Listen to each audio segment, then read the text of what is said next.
I never thought betrayal could hit so hard that your skin feels it first, like an invisible slap to the face before your brain even registers what just happened. It started with a single notification. I was sitting in the back seat of a black Suburban, coming back from a contract signing in Miami. The sun was low, slanting gold through tinted windows, and I was sipping lukewarm coffee when my phone buzzed. Instagram at Haley Grace just posted a new photo. I didn't flinch. I wasn't suspicious. I was married. 8 years. Built a home. Built a business. Shared toothbrushes, for God's sake. But curiosity nudged me. I opened the app, and there she was. Haley, in a silk dress I didn't recognize, standing on the balcony of our vacation home. Hair perfect. Lips curled in that smug little, "I'm better now" smirk she practiced in the mirror when she thought I wasn't watching. And beside her, laughing like the damn king of the world, was my business partner, Jason. My best man. My best friend. My brother from another mother. He had his arm wrapped around her waist like he owned her. Like I never existed. And then I read her caption. "He makes me feel like a woman again. Kiss mark." I didn't breathe for a few seconds. Not out of drama, not out of shock. My lungs just forgot how. Feel like a woman again? You mean after all those years of me making coffee before she woke up, late-night foot rubs when her feet ached, paying for her sister's rehab, building a company from zero while she found herself? Nah. The anger was electric. I could hear it, buzzing in my ears like a live wire. But here's the real twist, the part that turns betrayal into poetic justice. I had just signed the paperwork the day before. Jason didn't know yet, but he'd been legally removed from the company. I found out about his embezzlement last quarter. I gave him a chance to confess. He didn't. So I did what any real partner would do, protected the empire I built from scratch. He was done, and he didn't even see it coming. I scrolled down and saw the comments filling in like ants to a sugar spill. Friends hyping her up, people I knew, clapping for her newfound freedom. But I didn't get mad. I got surgical. I typed one sentence under her photo, the one with her glowing next to a man whose job no longer existed. "Now go feel like a woman at your job interview." Posted. Logged out. Leaned back. Jason and Haley had no clue yet, but in less than 24 hours, their world would fall off a cliff. I made sure of that. That night, I didn't drink. I didn't scream. I walked through the front door of our house like it wasn't haunted with memories. I sat at the kitchen island, phone in hand, watching the fallout start to spread like wildfire. By midnight, Jason's name was scrubbed from our internal systems. By 9 a.m., HR confirmed his termination notice had been delivered. By noon, Haley's bank card declined when she tried to buy a $200 bottle of perfume. And me? I didn't say a word. Not yet. I wanted to watch them squirm first. I wanted to see her try to explain to me why she decided to torch our marriage on Instagram, why she let a man I fired 2 days ago unzip her dress like it was some kind of trophy. Let her come home thinking she still had the upper hand. Let her think she could lie again. Because what she didn't know is I had evidence. Screenshots. Recordings. A whole drive with months of texts. And a plan. This wasn't going to be a breakup. It was going to be a reckoning. The next morning, she came in humming. Like she had just won the damn lottery. Wearing a white blouse I'd never seen. Makeup done like she was stepping onto a set, not into our kitchen. She tossed her keys on the marble counter and smiled. "Morning, babe," she said, her voice sickeningly sweet. I nodded. Just once. Kept my coffee in hand, eyes on the paper in front of me. I could feel her watching me. Testing the waters. Waiting to see if I'd seen it. She was always bold, but never smart enough to realize I don't speak until I've got everything loaded. "You're quiet," she said. "Busy," I answered. Still no eye contact. She walked over, leaned on the other side of the island. "You see my post?" I finally looked at her. She wanted a reaction fire, maybe rage. What she got was a cold, clinical stare. "I did," I said. She tilted her head, faking innocence. "You don't have anything to say?" I sipped my coffee. "Just one thing." She waited. Probably rehearsed a monologue in front of the mirror, something about how I'd been distant, how she felt unseen, blah blah. The usual script cheaters used to soften their betrayal. I leaned forward. "You really think Jason's going to take care of you?" She blinked, smile flickering. "He already is." I laughed. Short. Sharp. "He doesn't even know yet." Her smile faded. "Know what?" "Oh, you'll find out soon enough," I said, standing up. "Maybe when the lease on that car vanishes. Or when his credit cards stop working. Or maybe when his phone gets disconnected. Should be fun." She straightened. What the hell are you talking about? I fired him, I said. Yesterday. Legal papers were signed at 3:42 p.m. The audit's been running for weeks. He's finished. And since you apparently decided to bet your future on a man who no longer has one. I let that hang in the air. Her face twisted. You're bluffing. You'll see. She exploded. You had no right. You can't. I built this company, I snapped. He stole from it. I owe him nothing. And you? You turned our marriage into a circus act on social media. So no, I'm not bluffing. She grabbed her phone, hand shaking, frantically typing. Maybe texting Jason. Maybe checking his bank. I watched her crumble in real time. Why didn't you say anything sooner? She asked, voice shaking now, real panic setting in. Because I wanted to see your face when it all fell apart, I said. And this? This is better than I imagined. She looked like she wanted to throw something. Maybe herself. I wasn't happy, she said suddenly. You were always gone. You never noticed me. Oh, I noticed, I said. I noticed you stopped looking at me 3 years ago. I noticed the late nights, the perfume I never bought, the lingerie you didn't wear for me. You think I didn't notice? She swallowed hard. You're trying to make me the villain. I leaned in close. You made yourself the villain. I'm just giving you the ending you deserve. And then she said it. With tears in her eyes, voice trembling, she whispered, he makes me feel alive again. You used to, but now he does. My hands clenched. Not fists. Not violence. Just raw, tight restraint. I nodded once. Then live with him. Go. See what it's like to feel alive with a man who has nothing left. I walked past her. She grabbed my arm, desperate now. Wait, please, don't throw this away. We can fix it. I pulled my arm free. You already threw it away, Haley. I'm just taking out the trash. I left her standing there, shaking, crying. Phone still buzzing with whatever news Jason was getting on his end. 2 rats scrambling on a sinking ship. The hardest part? I wasn't even happy. Not really. Because beneath the power moves, beneath the clever lines and well-played revenge, was the crushing silence of something dead long before the affair. And I was just now starting to grieve it. That night, I didn't sleep. I lay in our bed, my bed now, I guess, staring at the ceiling fan spinning above, listening to the empty house breathe around me. Haley didn't come back. I didn't expect her to. I imagined she was with Jason, holding on to whatever fantasy they'd built in their delusion.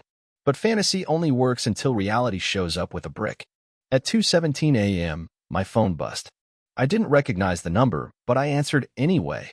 Dude, the voice on the other end was frantic. It was Jason. What the hell is going on? My accounts are locked. The office won't let me in. I didn't say anything. You knew, he said, voice cracking.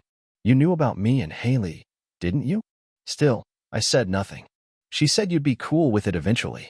That things were already over between you two. That you were just too cold to care. I finally spoke. She said that.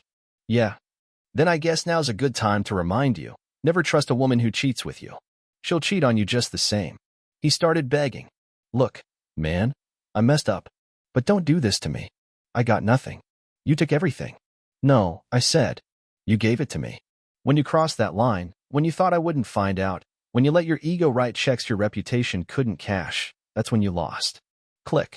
I turned off the phone, threw it across the bed, let the silence eat the rest. By morning, there were emails. Dozens. HR forwarding me his desperate pleas, legal forwarding Haley's empty threats. One message from her lawyer saying she'd be pursuing alimony. Alimony. For what? She hadn't worked a day in the last 6 years. I paid for everything: trips, cars, rent for her sister, bills for her father when he got sick. I even funded her attempt at a jewelry brand, which ended in her handing out crystal bracelets at brunch like they were party favors. And now she wanted compensation? I laughed, out loud, alone in the kitchen, while stirring eggs. By 10 a.m., she showed up. She rang the bell 3 times, then started pounding. I opened the door just enough to see her. Hair a mess. Makeup from the night before smeared beneath her eyes. Still wearing that silk dress. Still smelling like desperation masked with designer perfume. You ruined my life, she said. No hello. No shame. No, I said, calm, holding the doorframe. You ruined your life. I just cut the cord. You planned this, she hissed. I planned my survival. You didn't think I'd find out? You posted it on Instagram, Haley. You left a breadcrumb trail a blind man could follow. And now what? You want pity. I want respect. She snapped. My face went blank. Respect? You lied. You humiliated me publicly. You crawled into bed with someone who was stealing from the company I bled for. And now you think I owe you respect." She blinked, stunned for a moment. But she wasn't done. "You were never present. You were always working." Jason listened to me. He made me feel important. I clenched my jaw. Because I was building something. For us. And while I was out building a future, you were busy playing house with a fraud. You wanted attention? You got it. But don't confuse being desired for being valued. Her lip trembled. For a second, I thought she might actually feel something real. Then she straightened. "Well, you'll be alone now. Hope your little empire keeps you warm at night." I opened the door wider and gestured behind me. She followed my hand to the side of packed bags, hers, lined up neatly by the stairs. "I won't be," I said. "Now, please. Your Uber's waiting." She stood frozen. For a moment, her eyes searched mine, looking for softness. Maybe one final crack she could crawl into. But I gave her none. She turned, heels clicking on the pavement, and disappeared into the car. I closed the door gently, locked it. Then I walked to the mirror in the hallway, looked at myself for a long time. A man who lost a wife, a friend, 8 years of his life. But also a man who survived it all. And somewhere deep under the bruises of betrayal, I could feel the first flicker of peace. The peace didn't last. Not because I missed her. God, no. But because betrayal isn't a clean wound, it festers. It leaks into places you didn't even know existed inside you. The memories come at you like cheap jump scares in a horror movie. One minute you're pouring coffee, the next you're remembering her hand in his back pocket while laughing like your life was just a phase she grew out of. But I didn't let it break me. I had a system. Wake up. Gym. Cold shower. Work. Eat. Work more. No distractions. Keep it all moving. Then came the text. "We need to talk. Please. Haley." I stared at it. Not because I was shocked, but because it was pathetic. After everything, now she wanted to talk? I ignored it. 3 hours later, another one. "Jason's gone." I sat down. Not because I cared, but because something about those 2 words felt unfinished. Gone? As in left? As in ran? I called one of my IT guys. Quietly. Asked him to check Jason's business accounts. Credit usage. Location pings. 15 minutes later, I got a call back. "Yeah, man. His phone hasn't pinged since 3 a.m. Last location was a motel outside Tucson. Cards haven't been used since. He's either broke, hiding, or both." Broke, hiding, or both. Well, damn. That was fast. I didn't reply to Haley. Let her sit with the silence. 2 days later, she showed up again. This time no makeup, hoodie over her head, trembling like a leaf. She didn't ring the bell, she just sat on the front step like a ghost waiting to be remembered. I opened the door. Looked down at her. "What do you want?" She looked up slowly. Eyes swollen. "He drained my account. Took my car. I have nowhere to go." I leaned against the frame. "Sounds like a you problem." She tried to stand. "Please, Drew. Just let me stay the night. I'm not asking for anything else." "Don't call me that," I said flatly. "You don't get to use the name that came with my loyalty." She looked stunned. Like she hadn't expected me to still have teeth. "I made a mistake." "No," I corrected. "You repeated one. You planned it. Slept on it. Posted it. You just regret the outcome, not the act." She stepped forward. "I just need a place to sleep. One night." My eyes narrowed. "Go to Jason." Her voice cracked. "He's gone." I smiled bitterly. "Guess he made you feel like a woman, until it was time to be a man." She looked down, ashamed. And for a moment, I wanted to pity her. Just for a second. But then I remembered every lie. Every time she looked me in the eye while slipping away to be with him. Every insult. Every silent dinner. Every night I thought she was tired when she was just emotionally elsewhere, half-naked in another man's apartment, calling it freedom. "No," I said firmly. "I'm not your backup plan. You made your choice. Live with it." Her eyes turned sharp. She dropped the act. "You think you're better than me?" "No," I said, dead calm. "I know I am. And the best proof? I'm not the one standing outside my ex's door begging for leftovers." She stepped back like I slapped her. I closed the door without another word. Locked it. Sat down on the couch and exhaled the air I didn't know I'd been holding.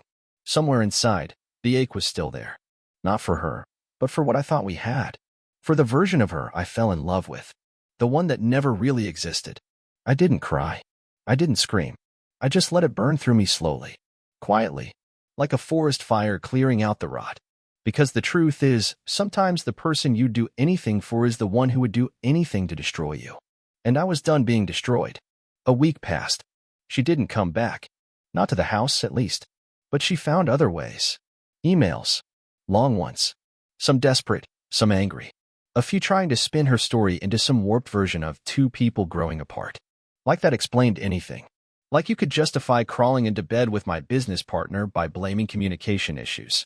The most recent one said, "You'll always be the villain in my version, but I hope one day you understand why I did what I did." I didn't reply. Not out of bitterness, because I genuinely had nothing to say. What do you even respond to that? Good luck with unemployment? Jason was still gone. He disappeared like smoke after a fire. No mutual friends had heard from him. His social media was dead. I figured he probably fled with whatever was left in his offshore account and left Haley in the wreckage. She deserved it. But here's the thing no one talks about.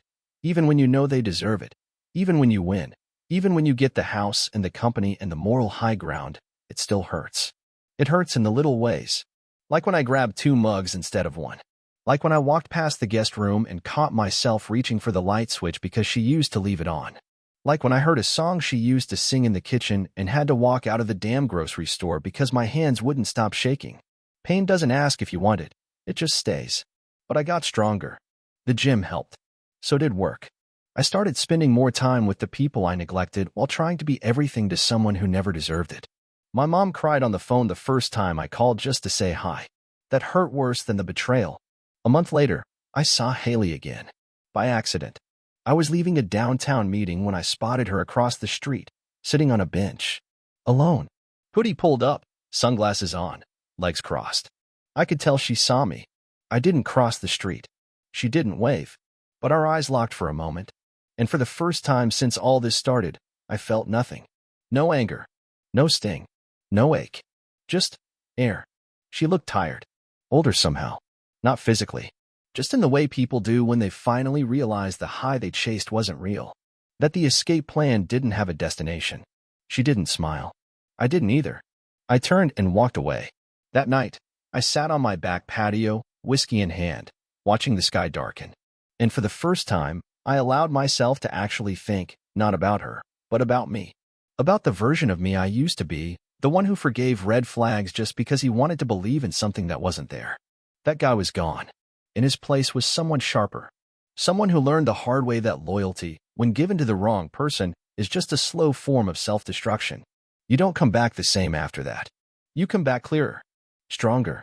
Colder. Maybe. But better. I poured the last sip into the grass and whispered to no one. Here's to the lesson. And I meant it. A few months passed. Not in a blur. Not in a rush. Just a slow, grinding return to reality. The kind where you stop checking the door every time it opens, stop expecting betrayal to walk in with heels and perfume. You start breathing differently. Calmer. Not because you're healed, but because the wound has finally stopped bleeding. I wasn't the same. People noticed.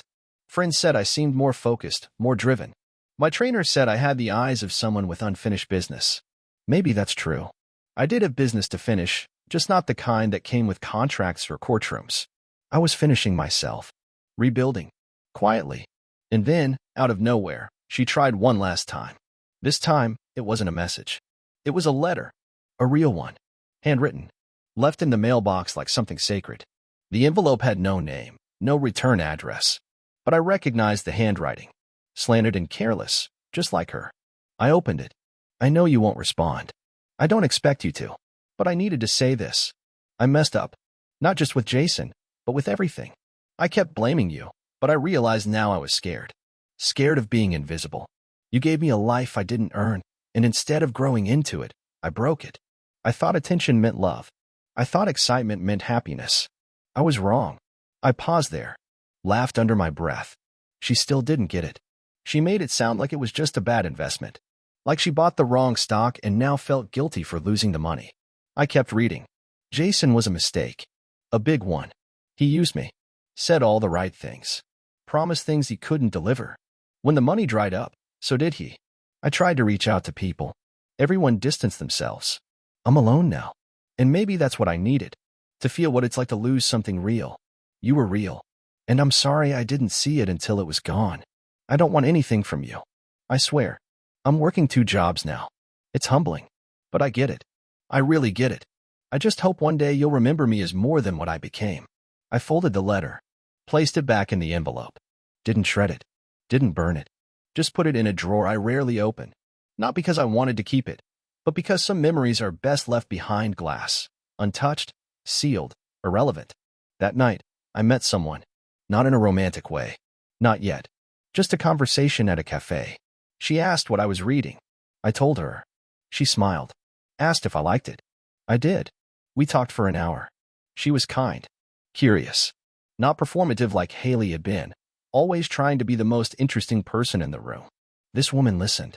Asked things that didn't feel like traps. When I left, she said, I hope your day continues to surprise you in a good way. And I stood there for a second longer than I meant to, because that one line hit harder than all of Haley's grand gestures ever had. Sometimes, when you've been drowning in chaos, kindness feels like a revolution. I walked home that night without headphones, without noise, just me and the wind. I didn't think about Haley. I didn't think about Jason. I thought about how far I'd come. And how, finally, for the first time in what felt like forever, I was starting to look forward instead of back. The next few weeks were quiet. Not the kind of silence that feels empty, but the kind that feels earned. I woke up earlier. Walked without headphones. Ate without rushing. I started noticing things I hadn't in years, the way the air smelled before rain, how the barista at my usual cafe hummed to herself when she worked, how good it felt to laugh without forcing it. I kept seeing the woman from the cafe. Her name was Elise. Not in a romantic way, not at first. Just coffee. Just conversation. No pressure. No games. She wasn't trying to fix me. Wasn't impressed by my money or my stories. She didn't care about my business portfolio or how big my house was. She asked questions like, what keeps you up at night? And do you believe people actually change? And then she actually listened. That alone felt foreign, like someone had handed me a version of connection that didn't come with fine print. One afternoon, we sat at a park bench with to-go coffees. A warm breeze rolled through the trees, and I told her everything. Not the corporate version. Not the cleaned up, my wife cheated, now I'm moving on story. The real one. I told her about Haley. About the lies. About Jason. About how the betrayal felt like it didn't just shatter my marriage, it amputated a part of who I was. How I stayed quiet for too long. How I let my pride pretend I didn't care. She didn't interrupt once. When I finished, she was quiet. Then she looked at me and said, you're not bitter. You're just bruised. And bruises fade. That sentence stuck with me. Later that night, I looked at myself in the mirror. Not to check how I looked. Just to see myself. The lines under my eyes were deeper. I looked harder. Like a man who's seen some *T and decided not to fold. But I also saw something else, something I hadn't seen in a while. Hope. Not the naive kind. Not the everything's gonna be okay kind. The real kind. The kind that says, even after everything, I'm still here. One evening, I got a message from a mutual friend. Said he ran into Haley at a bookstore of all places. Said she looked different. Not in the new hair, new vibe kind of way. Just worn down. Said she asked how I was. He didn't tell her much. Just that I was doing fine. She apparently nodded. Said, I hope he finds someone who doesn't break what's good. I stared at that message for a while. Then deleted it. Not out of anger. Out of finality. Her chapter was over. I didn't need to reread it. A few nights later, Elise and I went to dinner. Nothing fancy. Just pasta and red wine in a cozy little place that didn't need to prove anything. We laughed more than we talked. I felt something I hadn't felt in a long time. Normal. She reached across the table once, touched my hand gently, and said, you seem lighter lately. I smiled. Because I am. And I was. The truth is, pain doesn't go away. It changes shape. It becomes a story you tell, not a scar you pick at. I didn't need revenge anymore. I didn't need closure from Haley. I didn't need validation from anyone. I had rebuilt myself, not into who I was, but into someone better. Someone who survived the collapse. Someone who now knew, without question, what he would never tolerate again. And someone finally ready to live again, not just exist. 6 months after it all fell apart, I stood on the beach at dusk, shoes off, pants rolled up, cold water biting at my ankles. No phones. No noise. Just me and the hum of the ocean stretching out like a promise too big to keep. I'd made it. Through the betrayal. Through the mess. Through every lie Haley told with a smile, and every time I looked at her and thought, she'd never do that to me. She did. But here I was whole. Not untouched, not innocent, but whole. The funny thing about betrayal is that it forces you to meet yourself. Not the version people see. The one underneath. The part that has to decide, do I break with it, or do I build with it? I built. Not out of spite. Out of necessity. Because I owed that to the man I was before she posted that photo. Before the comments. Before the knife in the ribs disguised as a kiss on the cheek. And yeah, I kept the screenshot. The post. Her words. He makes me feel like a woman again. Sometimes I look at it, not to torture myself, but to remind myself what happens when you ignore the signs, when you give your all to someone who's only playing house. And then I remember what I wrote beneath it. Now go feel like a woman at your job interview. It wasn't just a comeback. It was a warning, a declaration, a line in the sand. Because from that moment forward, I swore to myself I would never let anyone confuse access with value. Never again would I hand over loyalty like it was disposable. Haley taught me that. Jason did too. And I thank them for it, not because they were right, but because they were necessary.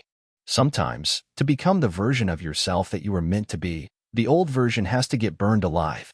I stepped back from the water, wiped my feet, and walked toward the rental car.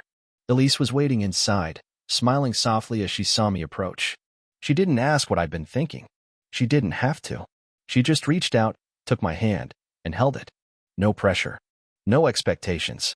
Just presence. I looked at her, then back at the ocean, and for the first time in what felt like years, I didn't feel haunted. I felt free. And if there's one thing I'd say to any man standing where I once stood, staring at his life unraveling, watching a woman he loved become a stranger, it's this. Let it fall apart. Let her walk away. Let the truth burn. Because what comes after isn't the end, it's the start of you.